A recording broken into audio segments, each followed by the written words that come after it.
చూద్దాం. యాక్చువల్‌గా first starting అనుకున్నారు ఇది స్లో పిచ్ ఉంటుంది. చాలా కష్టమవుతుంది. బౌన్స్ ఉండదు. స్లోగా ఉంటుంది. లో బౌన్స్ ఉంటదనుకున్నారు. స్పిన్ ట్రాక్ అవుతుందనుకున్నారు. కానీ సడెన్‌గా అయితే ఇది బ్యాటింగ్ ట్రాకు. డూప్లిస్ టాస్ గెలవగానే ఎలాంటి ఆలోచన లేకుండా డైరెక్ట్‌గా బ్యాటింగే తీసుకున్నాడు. ఆ విధంగానే ఫస్ట్ 4 ఓవర్లు కూడా బ్యాటింగ్ మంచిగా ఆడడం చూసాం. ఏ బౌలర్ వేసినా సరే వాళ్ళనైతే చిత్తగొట్టాడు డూప్లిస్ అయితే. ఫస్ట్ 3 ఓవర్‌లో 18 బాల్లు జరిగితే కనీసం ఒక్క బాలే మన కోహ్లీ ఆడడం చూసాం. మిగతా 17 బాల్స్ మొత్తం కూడా డూప్లిసీ ఆడడం చూసాం మనమైతే.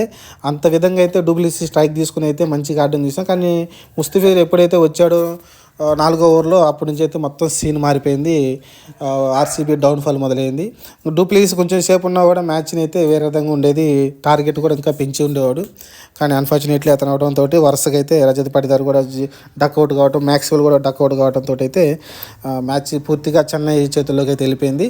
ఇంకా అక్కడి నుంచి మొదలైన డౌన్